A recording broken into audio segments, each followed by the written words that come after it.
오늘 우리에게 주신 하나님의 말씀은 이사야 9장 1절로부터 7절까지 말씀입니다. 전에 고통받던 자들에게는 흑암이 없으리로다. 옛적에는 여호와께서 스불론 땅과 납달리 땅이 멸시를 당하게 하셨더니 후에는 해변 길과 요단 저쪽 이방의 갈릴리를 영화롭게 하셨느니라. 흑암에 행하던 백성이 큰 빛을 보고 사망의 그늘진 땅에 거주하던 자에게 빛이 비치도다. 주께서 이 나라를 창성하게 하시며 그 즐거움을 더하게 하셨으므로 추수하는 즐거움과 탈취물을 나눌 때의 즐거움 같이 그들이 주 앞에서 즐거워하오니 이는 그들이 무겁게 맨 멍에와 그들의 어깨의 채찍과 그 압제자의 막대기를 주께 꺾으시되 미디안의 날과 같이 하셨음이니이다. 어지러이 싸우는 군인들의 신과 피 묻은 겉옷이 불의 섭같이 살라지리니 이는 한 아기가 우리에게 낳고 한 아들을 우리에게 주신 바 되었는데 그의 어깨에는 정사를 메었고 그의 이름은 기묘자라 모사라 전능하신 하나님이라 영존하시는 아버지라 평강의 왕이라 할 것임이라. 그 정사의 평강의 더함이 무궁하며 또 다윗의 왕자와 그의 나라에 군림하며 그 나라를 굳게 세우고 지금 이후로 영원히 정의와 공의로 그것을 보존하실 것이라. 만군의 여호와의 열심히 이를 이루시리라. 아멘. 연말에는 어두운 밤이 되어도 여전히 분주하고 화려해 보이지만 실상은 그 화려함 이면에는 짙은 그림자가 드리워져 있죠. 감당할 수 없는 경제적인 불안과 끊이지 않는 질병의 위협과 관계의 단절, 그리고 무엇보다 우리의 영혼 깊은 곳에 자리 잡고 있는 죄의 허무함과 죽음의 공포라는 어둠이 깔려 있습니다. 오늘 본문이 기록될 당시 이스라엘도 그러했습니다. 북이스라엘은 아수르라는 거대한 제국의 침략 앞에 풍전등화와 같았습니다. 백성들은 공포와 절망 속에 신음하며 하나님이 우리를 버리셨는가라는 질문을 하던 때였죠. 바로 그 가장 어두운 현장에 하나님께서는 이사야 선지자를 통해 소망의 메시지를 주셨습니다. 오늘 말씀을 통해 우리 삶의 어두운 그늘을 뚫고 찾아오시는 빛이신 예수님을 깊이 만나는 이 시간이 되시기를 주님의 이름으로 축복합니다. 성경은 고통받던 자들에게 흑암이 없어질 것이라고 선포합니다. 전에 고통받던 자들에게는 흑암이 없으리로다. 흑암에 행하던 백성이 큰 빛을 보고 사망의 그늘진 땅에 거주하던 자에게 빛이 비치도다. 이때 언급된 스불론 땅과 납달리 땅은 이스라엘의 변방이었습니다. 지리적으로 외세의 침략을 가장 먼저 받는 곳이었고 영적으로는 이방 문화가 섞여서 이방의 갈릴리라는 멸칭이 붙어있던 땅이었죠. 사람들은 그곳을 가리켜 소망이 없는 곳, 버려진 곳이라 부른 것입니다. 하지만 하나님께서는 바로 그 멸시를 당하던 땅을 영화롭게 하시겠다고 약속하십니다.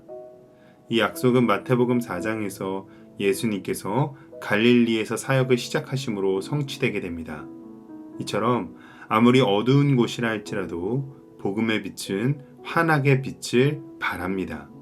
지금 오늘 나의 심령이 스불론이나 납달리처럼 황폐하다라고 느껴지십니까? 바로 그 어둡고 그늘진 곳에서부터 하나님의 복음의 빛이 발하기 시작할 것입니다. 이 복음의 빛이 발하게 되면 어떤 일이 일어날까요? 3절로부터 5절은 그 빛이 가져오는 결과가 기쁨과 해방이라고 노래합니다. 주께서 이 나라를 창성하게 하시며 그 즐거움을 더하게 하셨으므로 그들이 주 앞에서 즐거워하오니. 이때 즐거움은 두 가지 비유로 설명됩니다. 첫째, 추수하는 즐거움입니다. 추수하는 즐거움은 땀을 흘려 씨를 뿌리고 인내하며 기다리던 자가 마침내 열매를 거두는 환희의 기쁨입니다. 둘째는 탈취물을 나누는 즐거움입니다. 무섭고 고된 전쟁에서 승리한 군사들이 전리품을 나누는 승리의 기쁨인 것이죠. 추수와 전리품의 기쁨을 어디서 누립니까? 주 앞에서 누리게 된다라고 합니다. 이 기쁨들은 모두 고난과 고통, 그 모든 것을 인내하고 나서 주어지는 기쁨들이었습니다. 4절에 주께서 그들이 메고 있던 무거운 멍에와 어깨의 채찍과 압제자의 막대기를 꺾으신다고 하십니다.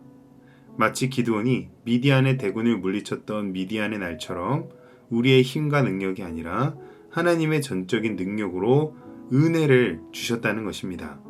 이에 5절을 보면 군인들의 신과 피 묻은 겉옷이 불에 타 사라진다고 합니다.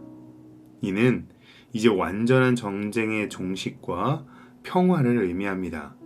죄의 종노릇하며 억눌려 있던 사탄의 권세로부터 고통당하던 우리가 영적인 자유함, 복음의 빛이 비추어질 때 누리게 되는 기쁨과 은혜가 있을 것을 노래한 것입니다.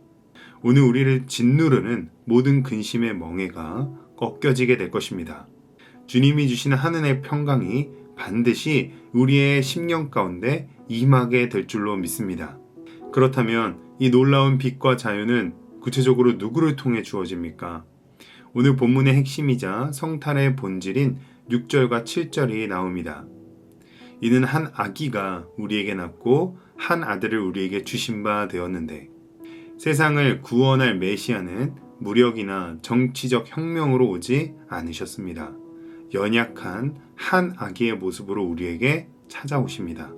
그러나 그 한 아기의 어깨에는 통치권이 있고 그 이름은 우리가 감히 다 헤아릴 수 없는 신성한 성품을 품은 기묘자요 모사여서 우리의 지혜를 뛰어넘는 인생의 문제를 해결해 주시는 분이십니다. 또한 그분은 전능하신 하나님이시며 영존하신 아버지시며 평강의 왕으로 오십니다. 이런 예수님이 다스리시는 평강의 나라는 우리의 인간적인 계획이나 노력으로 세울 수 있는 것이 아닙니다. 7절 만군의 여호와의 열심히 이를 이루시리라. 우린 고난 앞에, 우린 고통 앞에 내가 어떻게 그 문제를 넘어서 보려고 노력하지만 자꾸 실패하고 넘어지게 됩니다. 하지만 하나님의 열심은 실패하고 넘어진 우리를 결코 포기하지 않으십니다. 우리를 구원해 내시고야 말겠다라는 하나님의 그 뜨거운 열정과 독생자를 아낌없이 내어주시는 그 사랑의 열심이 마침내 십자가에서 승리를 이루셨고 우리를 그 나라로 이끌어 가실 것입니다.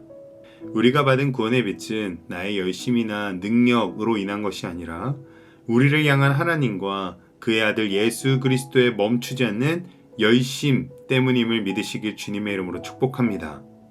오늘 말씀은 우리에게 분명히 선포합니다. 세상은 여전히 어둡고 사망의 그늘이 짙어 보이지만 그 모든 어둠은 복음의 빛 앞에 사라지게 될 것입니다. 그 빛이 바로 우리에게 찾아오신 예수 그리스도이십니다. 그런즉 우리는 우리 앞에 놓여있는 모든 어둠의 세력과 그늘진 고통과 환난을 앞에 두고 위축될 필요가 없습니다. 우리에게는 기묘자요 모사요 전능하신 하나님 영존하신 아버지 평강의 왕이 함께 하십니다. 그러므로 오늘 우리 모두는 그 무엇도 막을 수 없는 열심으로 가장 어둡고 그늘진 땅에도 복음의 빛을 비추시는 예수님과 동행하여서 날마다 기쁨과 평강을 누리시기를 주님의 이름으로 축복합니다. 기도하겠습니다. 거룩하신 하나님 아버지, 짙은 어둠 속에서 소망 없이 살아가던 우리에게 예수 그리스도라는 큰 빛을 비추어 주시니 감사합니다. 죄와 사망의 멍에 아래 신음하던 우리를 불쌍히 여기셔서 미디안의 날과 같이 대적의 막대기를 꺾으시고 참된 자유를 주셨음을 확신합니다. 기묘자요 모사이며 전능하신 하나님께서 친히 우리의 삶을 다스리고 인도하여 주시옵소서. 성탄절을 기다리는 오늘 우리만 이 기쁨을 누리는 것이 아니라 여전히 어둠 속에 그늘진 땅에 거하고 있는 이웃들에게도 이 복음의 빛을 전하는 축복의 통로가 되게 하여 주시옵소서. 예수님의 이름으로 기도합니다. 아멘.